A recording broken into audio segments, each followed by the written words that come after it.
and welcome to the podcast, Appetite for Distortion, episode 249. It is Brando, and if you're watching on Zoom, another Zoom episode you can watch on YouTube, something I've learned to do in quarantine as we're all video chatting no matter where in the world that we are. So if you're watching, I have two guests today. One, I guess I want to introduce quickly because if you might have clicked on this episode because of Moe Berg. So Mo, thank you for joining me today. So I'm excited to talk to you. Yeah, great to be here, Brandon. And also, because what I like to do when I announced that you were coming on, and I announced it with a 1989 picture, a famous picture of you and Axl Rose. You know, it's a Guns N' Roses podcast, of course. And I was really blown away with the amount of comments of people. They're like, "Whoa, Moe Berg, he's on Twitter. I love the pursuit of happiness. Reminds me of my youth, and I'm an adult now." Comments, all this, and one of the people that commented, and I said I promised that I was going to do this, was Blanca, a follower, a new a follower of my podcast. Said, "OMG, Moe Berg, I still listen to TPOH, as all the cool kids say, the pursuit of happiness, the music of my misspent youth." So I invited Blanca to come on, and Mo, you were Cool. happy. So Yeah, welcome, Blanca. Welcome, Mo, to Appetite for Distortion to talk about pursuit of happiness and GNR. We're going to have some fun. cool. Yeah, sounds great. Welcome, Blanca. Thank you. Nice to meet you, Mo. You too. And Blanca, you're in Edmonton right now? I am in Edmonton, yes, and we are just coming out of a huge deep freeze. It has been so cold out here. So I've been listening to Edmonton Block Heater a lot because I just feel it's so appropriate for that weather. Awesome. Yeah. My hometown. Yeah. Yeah, Yeah. I Yeah. want to get into that. Well, for one, this is the truth. I want to visit Edmonton when it's appropriate. I've been to I've been to Quebec, I've been to Montreal, I've been to Ottawa a bunch of times, but I hear so much about the beauty of Western Canada. So I want to go to Vancouver. I want to go to Edmonton when it's ever it's appropriate. But right now, look outside my window in Queens. I guess it looks like Canada because it's snowing. It's snowing Right. up here. Mo, I know you're originally from Edmonton. Yeah. But I guess I'm a little confused because you appreciate my Toronto Raptors T-shirt that I'm wearing, Right. which is genuine, by the way. I may be a poser with some things, but this is I can't show it to the camera, but it's 1994 Cool. when they came out. That's dope. That's awesome. I don't know how sad it is that it still fits me. That's great. Whatever. But you have a Chicago Blackhawks jersey behind you. Yeah. I sort of grew up as a lifelong Chicago Blackhawks fan, which up until 2010 was a very miserable experience. But anyhow, it's kind of like one of those things. Why do people like the teams I like? It's like my brother, my older brother, we lived in Edmonton, but my older brother was a Toronto Maple Leafs fan, and I would turn on the hockey game, and Toronto's playing Chicago Blackhawks, and I'm like a little kid, 4 years old, and I don't know if it was the uniforms or what it was, and it just like I said, I think I like that team, and then it just stuck with me my whole life. So Well, that's awesome. yeah, Because my fiance, who I want to travel with to Western Canada, she's from Chicago, and just as me as a old school jersey and logo collector, you know, obviously by this old school, original Toronto Raptors T-shirt, I have Blackhawks jerseys in my room. I came prepared for you, Mo, pretty cool. much. Just to let you know, I wanted to dress the part. So thanks for coming on, and I love maybe the best place to start is your Twitter profile because it made me laugh when it says, "I was a rock star, now I'm a producer." So you have a sense of humor, which obviously came out with your hit single, which broke you guys. I'm an adult now, so can you kind of catch us up on what you've been doing lately? What's going on with Moe Berg? How is the pandemic affected what you're doing? How are you? To sum it up. I mean, I'm hanging in there just like everybody else. And yeah, I mean, since the band kind of slowed down, I've been focusing mainly on music production, producing artists, and then I actually have been teaching it as well, teaching music production at a college here in Ontario. And so yeah, those are the kinds of things that keep me, busy. The Pursuit of Happiness, our first record, Love Junk, was recently re-released as a deluxe edition by Universal Records, and so we went out and played some shows on that. I've also got another group that I play infrequently with called the Trans Canada Highwaymen, with Stephen Page, who used to be in the Bare Naked Ladies, and Craig Okay. Northey, Craig Northey from Odds, and Chris Murphy from Sloan. And so we go and play, like we're a band. We actually play as a band. We don't just sit on stools with acoustic guitars. Like we all play drums, we all play bass, we all play guitars. And so we play each other's songs. And so we do that sometimes too. So yeah, I got enough to keep me busy. It sounds like it. It sounds like a lot of fun. Yeah. And what's interesting, and I don't know, I can blame because I'm a New York guy, I can blame the American school system for a lot of things, I guess. But there's also American radio, I guess. And there's something, because I love the fact that I have a big listenership in Canada. It's just, I don't know how it happened. I mean, obviously it starts with Guns N' Roses, and they have fans around the world, but they have to become fans of this podcast as well, which I'm really appreciative. But I had to go and research more. You know, I feel like you are a Canadian legend, and it just, as an American who grew up listening to rock radio, it's like I feel like I missed out. I feel like you know, I don't know if anyone has said that to you. I'm watching it. I'm an adult now, like the first time. You know, as an adult, you know, before I even ask, because you probably get asked all the time, how does it feel to sing like I'm an adult now when you're older? But have you ever gotten that? Because I look at all, you're a legend up there. That's why Blanca came on. She's like, oh my God. He's a legend. He On my is. Twitter and Facebook, you know, people come out of the woodworks. I'm like, why did that transition to the States and never come about? Yeah. Yeah, I mean, our story is a story that you could get another 100 bands on here to tell you this exact same story. But so, I mean, we kind of were, you know, just like a kind of an alternative music band, for lack of a better word, just playing around clubs in Toronto, and we made some demos. And I had a friend named Nelu Giran who shot, and he said, well, let's shoot a video for one of these songs. We just randomly picked one. It was I'm an Adult Now. So we shot a video for it, and you know, we were just still kind of a struggling band, and so we put it on Much Music. We gave it to Much Music, which was sort of like the MTV of Canada at the time. And so anyway, they started playing the crap out of it. So we went from like nothing to like now everybody in Canada is really interested in us, and everybody wants to be our manager, and all the record companies want to sign us, and then suddenly that all just kind of crossed the border, and all of a sudden we started getting American record company people showing up at our shows and stuff, and so yeah, it kind of just all caught fire. And you know, anybody in the music business will tell you, like, when things are going good, then everything's kind of going good. So anyway, you know, long story short, we ended up signing with Chrysalis, you know, Chrysalis Records, which is, you know, was a big label, a British label, and we signed out of their New York office. And we had great A&R person, Kate Hyman, great people at the company. Mike Bone was the president, and everybody there was kind of behind us. And Daniel Glass was doing radio, all these kind of big people who are big in the industry now. And so, you know, Todd Rundgren produced our record, and he was like my hero. And so, you know, it was a super cool time. And so I'm an Adult Now came out, and MTV started playing the video, and you know, all the, like a lot of the big, like in big cities, it was getting a lot of airplay, like, you know, K-Rock in Los Angeles, you know, you know, Boston, Chicago, Atlanta, all these things. So the record started to just kind of blow up on the alternative music charts and on the rock charts. And so we went out and we started touring, and we you know, we did a big American tour opening for Duran Duran, and it was cool because all the people there were kids, and all the kids watched MTV, so they'd all seen a video for I'm an Adult Now. And so we got great reception every night, and you know, everything was going great. And you know, we did a big long club tour, and that was all great. And we went to Europe, and just, you know, and then you know, and then we went to do our second record, did the second record with Todd Rundgren, and then we had all these allies. Everybody at the record company was solidly behind the band. And then the whole record company just blew up, and there was a whole new bunch of people. And what you may or may not know about the music business is that that's how the way record companies work, is that they have an attachment to band. Like, and so I signed a band, so they're my responsibility to make sure that happens. And so all these new people had other bands that were their bands, and we were somebody else's band that used to work at the record company that's not there anymore.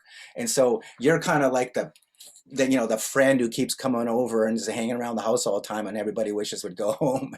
And so we put out our second record, and you know, the thing is, we put out our second record, and it was kind of did okay and fine and everything, but it didn't do what our first record did. But ironically, our tour was massive because we you know, killed ourselves touring on the Love Drunk record, and built up this huge fan base for our live show. And so we went out and did this, and so for us, we're going up and playing these big shows every night. We're playing, like, you know, all across America, all across Canada, going to Australia, and we're thinking everything's great, but in reality, no one at the record company gives a crap about us. And so that was kind of us, and then so we somehow got ourselves extricated from the label. And Mike Bone, who was the president of Chrysalis, who was one of the guys that signed us, ended up at Mercury Records.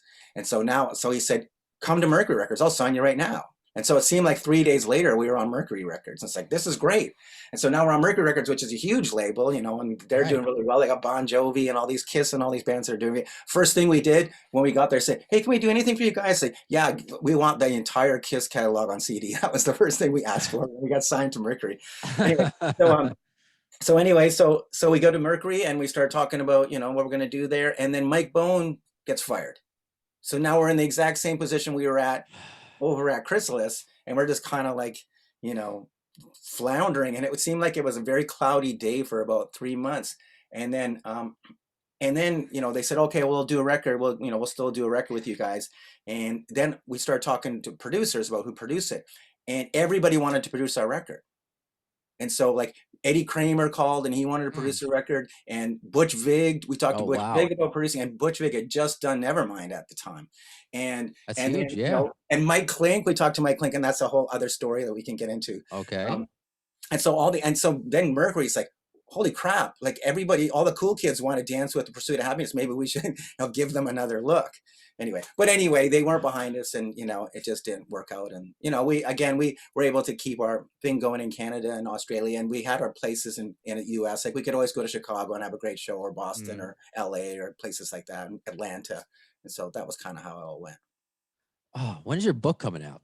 That's maybe my next question.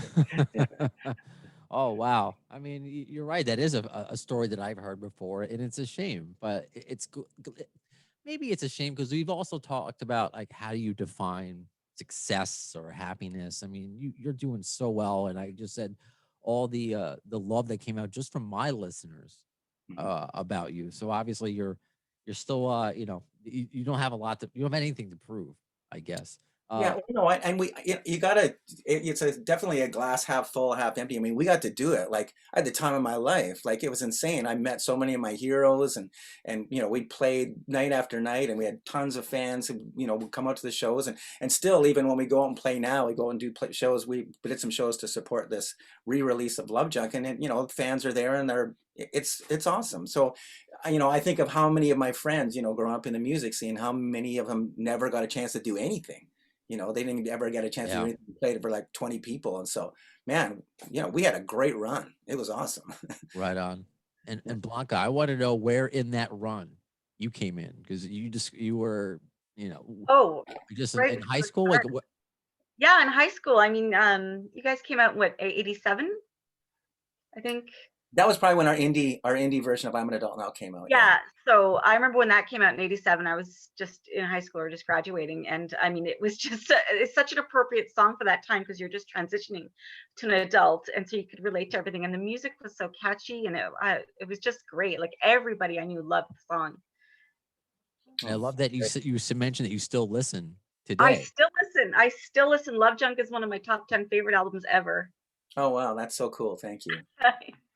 So I guess we got to see you on all along your path where you intersect, and you talked about meeting people, and Mike Clink, who of course produced Appetite for Destruction. So the picture, well, actually, before I forget, because I want to give credit everywhere, Alex Anderson, he was the one that suggested I reach out to you. Actually, he's from Moorhead, Minnesota, which is basically like the Canada of the United States, anyway.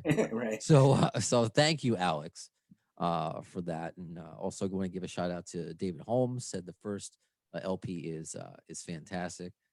And I was seeing if I can find it, because somebody said they remember exactly when in Billboard the picture, there it is, from EMT Headed on Twitter. It was a picture of you and Axl Rose. And I'm wondering if you can kind of guess, like, where was that? A little bit about that story about meeting him. Was it a quick picture? Did anything come out of that?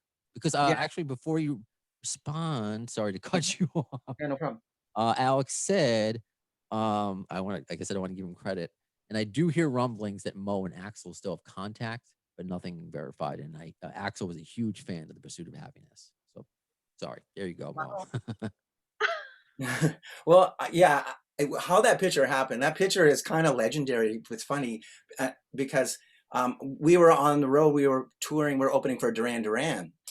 And so that was this picture got taken in LA backstage at the Universal Amphitheater. That's where we played the show with them. I guess that's what it's called there. Yeah. And so anyway, we were there and so, I mean, we were already fans of Guns N' Roses because I mean, you know, when we were, you know, getting started, we'd be traveling around with a band. We were always looking for music to listen to, and you know, and so our bass player, Johnny Sinclair, his sister Sherry, gave us a tape one day, and on one side was like this Red Hot Chili Peppers record, and the other side was Appetite for Destruction, and they just come out. Like I think she was working in a record store. It come out the day before, and so like you know, someone like yourself knows that it was a slow burn. That record was not an overnight success story. Mm-hmm. And so anyway, so we'd never heard of this. It was a brand new record by a band that we'd never really heard of, and so you know, we put it on in the car, and it's like, holy smokes, this is awesome, you know, and you know, the music we listened to in the car wasn't like, you know, we weren't listening to, and I'm not categorizing Guns N' Roses this, but like sort of hair metal, that kind of glammy metal. That wouldn't be something we'd typically listen to. But this was so different from any of that stuff. This wasn't like Warrant or Poison or any of that. It was more like a punk record for me. And I grew up in the punk era. That was my starting out. It was in punk in Edmonton, and punk bands in Edmonton. And so to me, like it sounded, and some people might kill me for saying this, but to me, that record sounded to me like if the New York Dolls had kept going and hadn't so many drug problems and got better as a band and kept making records, that eventually that would have been the record they would have made, is Appetite for Destruction, because it has that same abandon and just wildness to it. And, you know, and again, it has a lot of similarities to a record like, you know, Nevermind the Bollocks. You know, the way the endings happen is just kind of those, you know, the way, you know, Out to Get Me ends. It's kind of like, you know, when, you know, Johnny Rotten would say goodbye A&M at the end of a record. Obviously, you know, Guns N' Roses had listened to Sex Pistols. I mean, it's clear they listened to a lot of punk rock, you know, when you hear the Spaghetti Incident, Right, like that, right. blistering version of New Rose and that kind of thing. So anyway, so we were aware of the band, and so, you know, time went by and we got a record deal and we were on the road, and Guns N' Roses started to get a little more popular. You know, it kind of happened brick by brick with those guys, if I remember correctly. And then some, you know, then they were getting to the point where it looked like it was going to blow up. And so anyway, Axl's backstage, and I know I wouldn't have gone up to him, but I think his manager said, you know, Axl would like to meet you, Mo. And I said, okay, cool. And so I went and I said hello to him. And if I had to describe if I had to describe him in one word, it would have been sweet.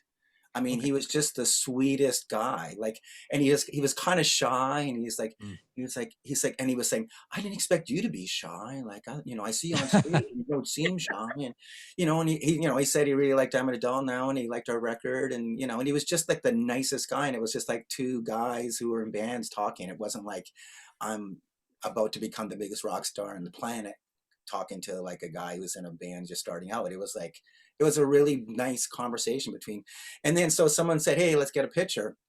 I think it was somebody like, I don't know if it was just like a paparazzi or if it was someone who actually worked for Rolling Stone.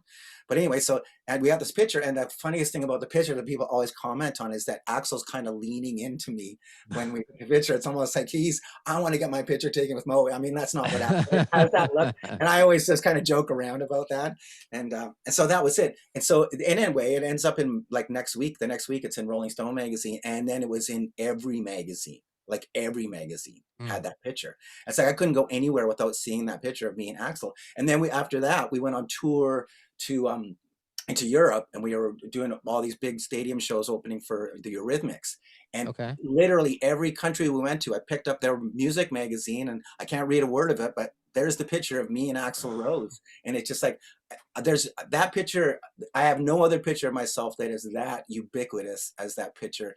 And then it feels like every 2 years, I like open up a social media thing, and there's a picture of me. Somebody's just decided to post that picture of me and Axl Rose again. And it's like, so anyway, that was it. And as an answer to the person who asked the question, no, I did not keep up with Axl. Again, I mean, they blew up. I mean, they were so big. I mean, we all know this. And so it wasn't like, you know, I was a guy he met at a show, and you meet people at shows, and that's cool.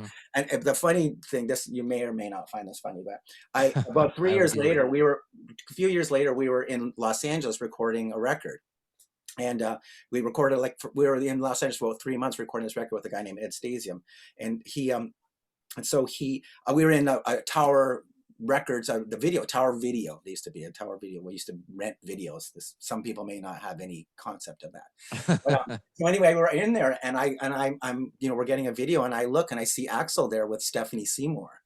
And I'm like, holy shit, there's Axel. And I was like, maybe I should go up and talk to him, like say hi and see if he remembers, meeting me and remembers The Pursuit of Happiness and all that. But I'm kind of shy that way. And I sort of very respectful of people who are celebrities. I try not to like get in people's faces. And I was thinking so many stories had gotten out in that time about Axel being, I'll use the word moody. Okay. and so anyway, and I thought, geez, I could walk up to him and he could just turn on me and, maybe beat me over the head with a copy of Goodfellas or something. So, I'm just gonna let him have his time. He's with his girlfriend. He wants to get him video. He's probably trying to get in and out without getting, harassed. Fair enough. That was it. So fair enough. that was as far as I got with Axel. But yeah, my interaction with him was 10 out of 10 for sure. And now you're doing a podcast. Yeah. Not just about that picture, of course, but it's become a subject. Right. Well, I had a more significant interaction with Duff. Okay. So Duff, we're on tour, and he we're in I think we're somewhere in Florida, some town in Florida. We played 37 towns in Florida on the tour probably. And so we're there, and I'm at soundcheck, and phone, someone says there's a phone call for you, and I pick up the phone, and he said, hey, it's Duff.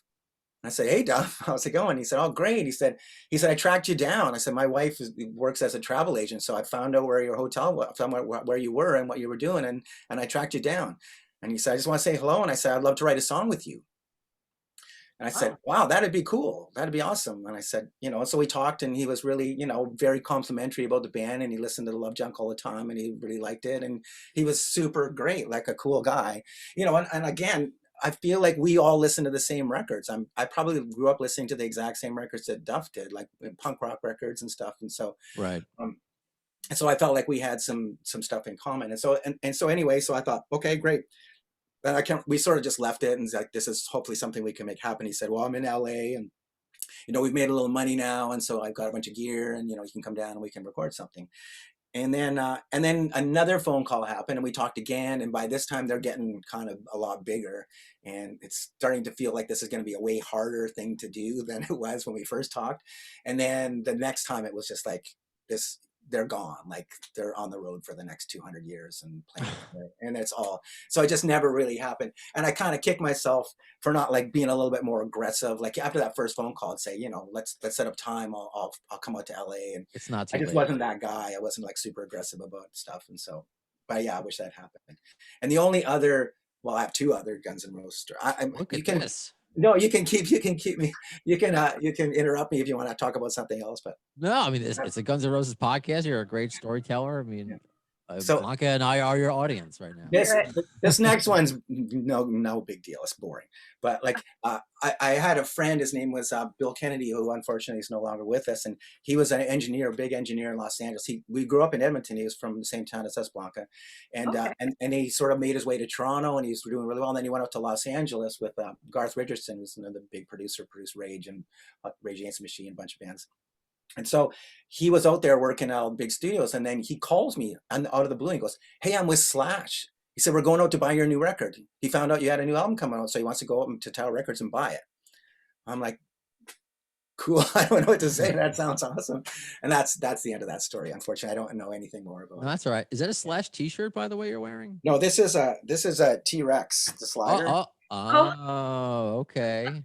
So yeah, another one of my favorite bands, T-Rex. So it does look like Slash from the top hat up, but yeah, exactly. Once he stood up, I was like, okay, there you go. So Mike Clink. So the Mike Clink story is so I told you all these guys wanted to produce our record, and so I had a great conversation with Butch Vig. I had a conversation with Eddie Kramer, and we did a track with Eddie Kramer for something unrelated, and we were just all these guys were on board to produce the record. And so Mike said, I'm going to come out to Toronto and see you guys and hang out with you guys.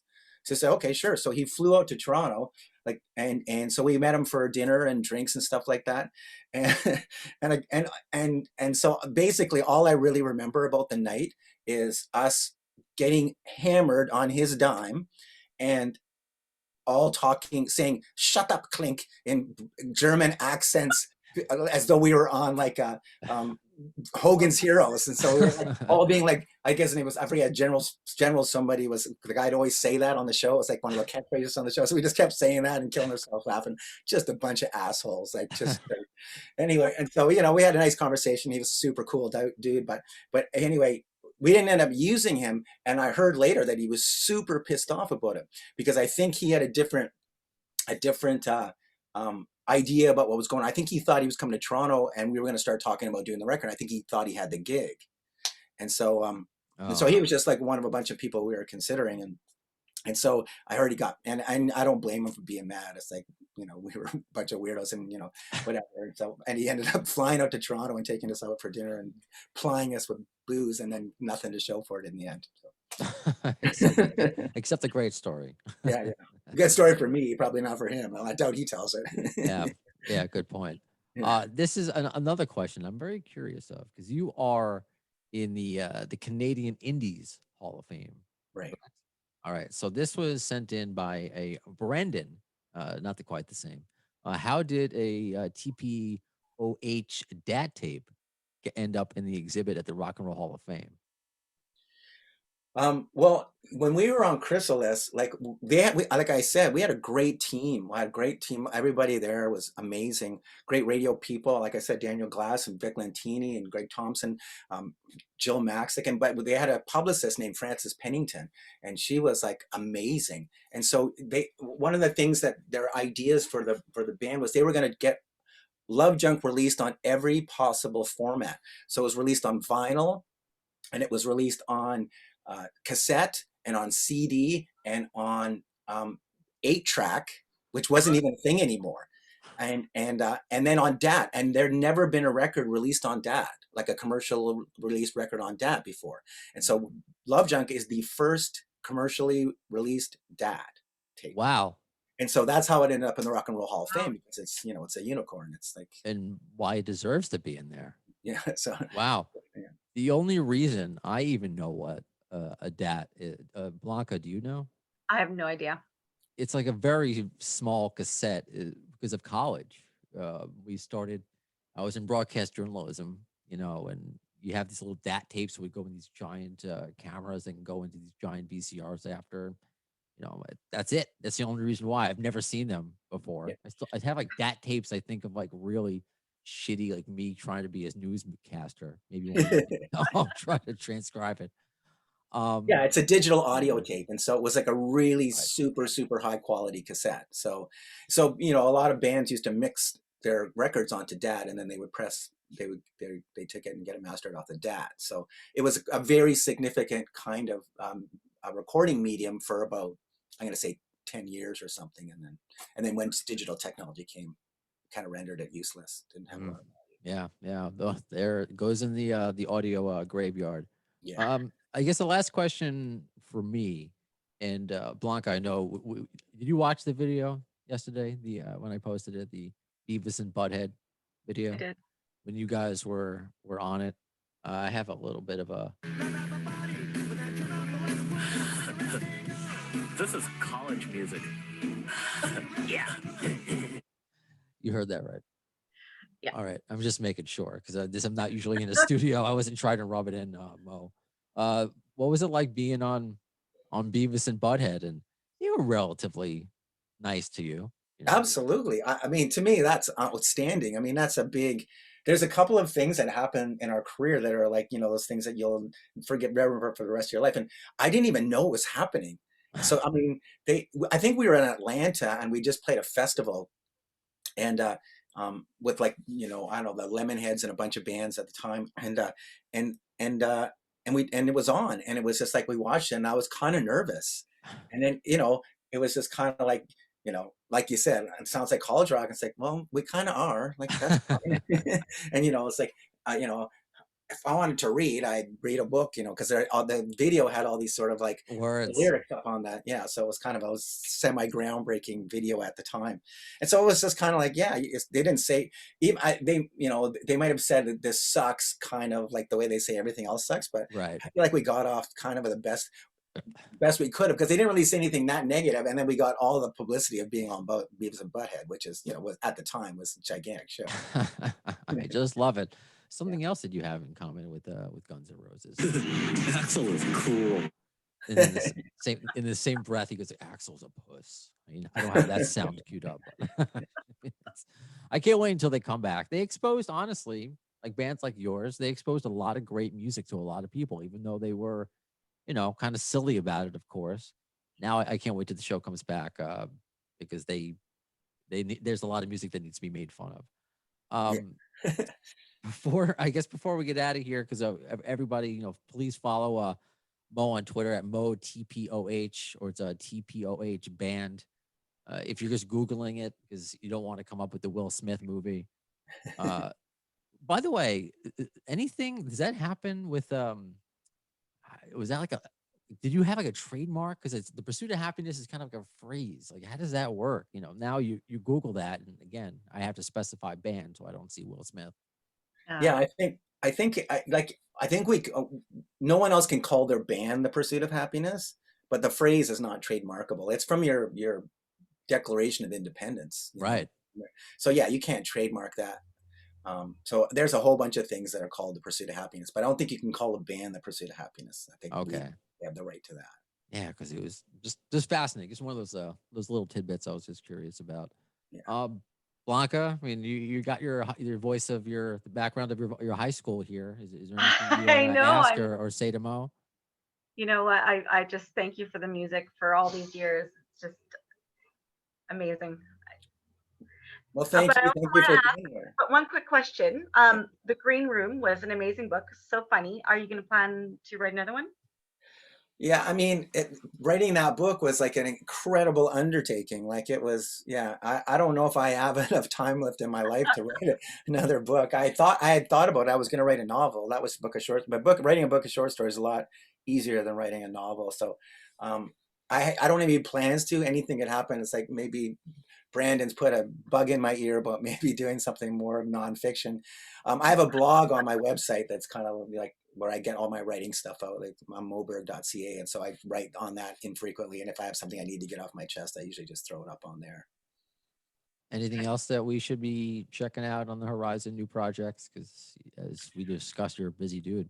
Yeah, well, we like I said, the Love Junk got re-released, and then Universal's looking at re-releasing a bunch of the rest of the catalog, and so some of the other catalog isn't widely available, and so they want to make that right, and so we're going to do some deluxe editions of. Great. Hopefully, this isn't solid yet, but we'll hopefully do some deluxe editions of some of the rest of the catalog, and just make it available for fans like Bianca who've been with us all these years, which we really appreciate. Great. Well, I can't thank you enough for your time. You were great, and I hope we get to do this again. And do I say so? What are you officially a fan of, hockey team wise? Because this is important. Yeah, well, I am a Chicago Blackhawks fan, no doubt. But my biggest team in all of sport is the Toronto Raptors. The Toronto Raptors are my number one. You know, like I live and breathe those guys. You know, so. Well, congratulations, because I was just wondering if you were a Maple Leafs guy, kind of, because I'm still bitter as an Islanders fan about John Tavares. Yeah, I can. But I was absolutely pulling for the Raptors in the final, so I'm glad that you got that championship. You know? Yeah, no kidding. Good for Canada. I mean, you can win a championship in basketball, but not in hockey. What kind of world is this? Yeah, it is a weird world. Sorry. Well, this was great, and we'll talk soon. Yeah, great to meet you, Brando, and great talking to you, and great to meet you too, Blanca. Meet you too, Mo. Thank you. Likewise. Keep up the great work on the podcast. Really like it. Oh, by the way, what did you listen to? I listened to the Penelope Spheris one, which was outstanding. She's obviously a super interesting person. It was great. And I listened to the Chips Enough one because love Enough's Enough. You know, we bought the same thing. We bought that first record when it first came out, and I was like, what is this? Again, so unique, just like Appetite was, just like nothing like it. Like, you know, these records are like unicorns. I mean, that's the thing about Appetite. It's like, you know, a lot of people like Appetite, and that's the only thing I like by Guns N' Roses. But it's like that record is a unicorn. Like 99% of all bands never get there to what they got to on that record. It's just the songs and the performances and the time that it came out with, it's just, you can't get that. And so, you know, I mean, it's kind of like Nirvana's Nevermind. I often wonder if Kurt Cobain had kept playing, like, would he, you know, would they have, you know, eclipsed that record? Would they never have gotten there again? And it's like, I don't know if they ever would have gotten there again. That's the voice of a generation. Both those records are like songs that defined their time, and you can't blame a band for never being able to do anything as good. I'm not saying that about Guns N' Roses, but I'm just saying that record it lives in its own bubble. Like there's nothing else like it, and it's kind of level of excellence. And same thing with Nevermind, and that first Enough's Enough record is just, that's insane. It's every single track is just so great. So yeah, I had to listen to the Chips Enough version. Oh, that's cool. Yeah, I had also Donnie V on recently. Oh, cool. I'll check that one out as well then. I mean, thank you for listening. Yeah, I never expected. I never tell any of my guests, I'm like, listen to my podcast for just to see what I'm all about. I'm like, I don't know. No, it's cool. It's cool. I said the same thing.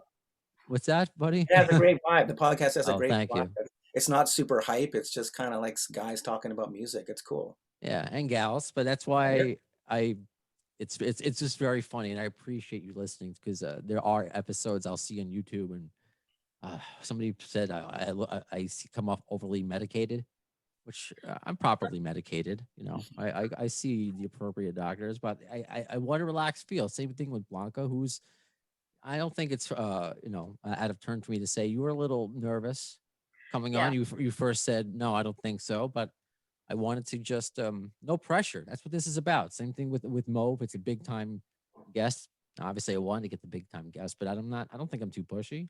And whatever you're cool to talk about, and you were so open about everything, love it. So you guests like you, listeners like Blanca, make my show good. Otherwise, me by myself, cool, it wouldn't be much.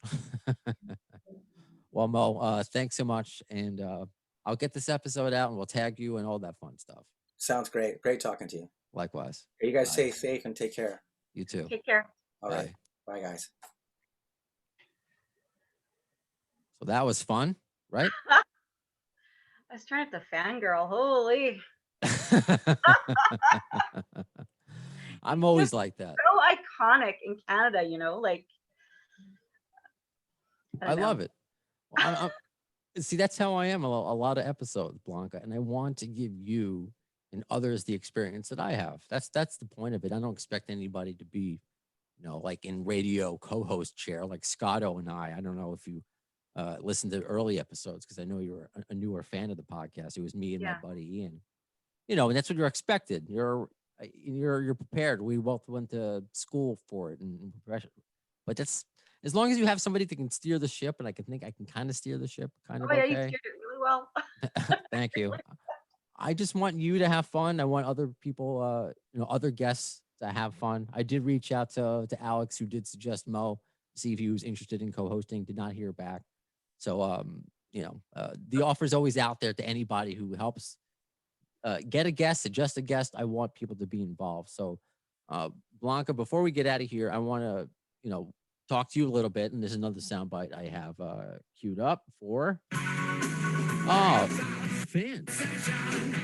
Fandom Session, right? So this is where we talk about the Guns N' Roses fan. That would be you. So you said something interesting before. I mean, you seemed a little bit sheepish about it, but you don't need to be, because you obviously go way back with The Pursuit of Happiness. But you're like, oh, I'm a new Guns N' Roses fan. Yeah, I nothing wrong with that. But tell us about it. To being a new Guns N' Roses fan. Yeah, just like how do you become a new Guns N' Roses fan when they have been around since The Pursuit of Happiness? I knew of Guns N' Roses back then, because of course they played all the big hits on the radios. Sweet Child of Mine, Paradise City, Welcome to Jungle. But it was never kind of my music. I was doing the punk and the new wave and all that, and alternative. But I mean, every club you went to, and as you grew up, they played the songs and you danced and you had a great time.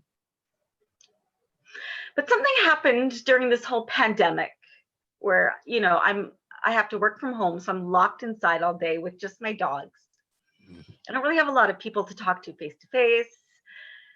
Things are kind of going on in my life, and I heard Sweet Child of Mine.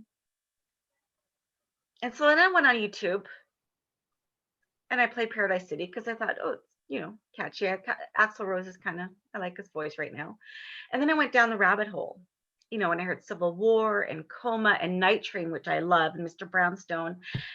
And I don't know, it just fed something in my soul that was missing. I don't know how to explain it. It just resonated with what was going on in my life. And when Axl Rose is yelling, fuck off, I'd be yelling that in my mind at, certain people, and it just felt so good. And so now everything I listen to is like Guns N' Roses, AC/DC. I mean, it's all metal, and I don't understand it. People around me don't understand it. It's caused kind of a bit of problems, but it's what I need right now. That's great. So, That's funny. I mean, I love that. I love that story, and I'm glad we saved it for radio, a phrase that we learned off the air. That's what I try to do. Some people say like, oh, I alluded to some of the YouTube comments who may not be familiar with me. He seems unprepared. No, I like to save something for radio. I don't want to read the book before I start telling you. I don't know. I have my way. Moe Berg was approved the way I do my interviews. So Moe Berg was awesome. You were awesome. I love the whole format of it. It's great. It's relaxed. I try to be, have it relaxed and also flow at the same time. I don't want to be too relaxed where we're just drooling on the microphone and there's dead air. That's another podcast. But for a band that you were aware of, lyrics that were written decades ago to affect you personally in 2020, I think there are more fans and more people than you realize that will identify with what you're talking about. Because we're all looking for something. We're all alone. Your dogs were very well behaved. It's great that you have fur babies. All my 3 cats are all sleeping right now because I gave them all treats. No cat walking across this interview today. Excellent. But I'm lucky. I'm lucky this pandemic happened when I was finally in a relationship. This could have easily happened when I wasn't. So there are a lot of people alone, and there are people who turn to podcasts, turn to music. So it's good. It's good. I'm glad to hear that. I knew there was something special about you. Why I reached out to you to come on the podcast and take part. And plus, you kind of got the 1987 Axl Rose hair a little bit. Not the teased up, but like the nice. Right. Yeah. The nice look. Yeah. That's what I was going for. That's what I was going. And all of my new dance moves are from Axl Rose. So once this pandemic's over, I can't wait to bust them out. Nice. Snaky dance. Oh, nice. Okay, snaky dance. And I was gonna say I'm gonna share it on social media because I want as a wrap up this episode, and I want to remind people who do just listen to the podcast, the conversation always continues on social media, and that's how exactly Blanca became involved in this episode. So follow on Appetite for Distortion on Twitter, at the AFD Show, Appetite for Distortion on Facebook and Instagram. Because I'm gonna share, because my fiance is a dance teacher. One of the things that she teaches is ballet, so she just sent me a Sweet Child of Mine in ballet style, obviously piano, but meant for ballet. And right. So I'll see what the comments are. I haven't posted it yet, but again, that's just a reminder of all the cool things that you can get on our social media.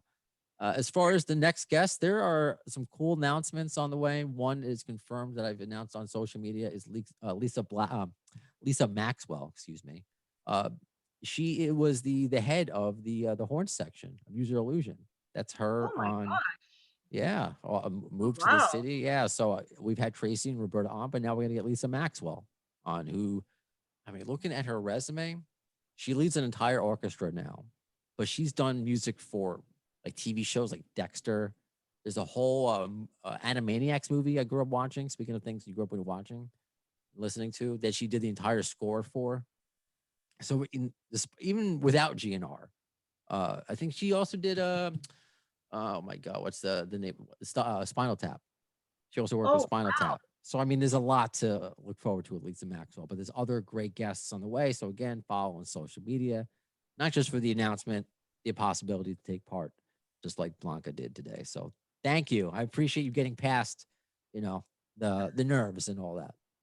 Well, thank you again for the invitation. I had a lot of fun. Excellent, excellent. So that does it for this episode of Appetite for Distortion. When will you see the next one? In the words of axlrose concerning Chinese democracy, I don't know if soon is the word, but you'll see it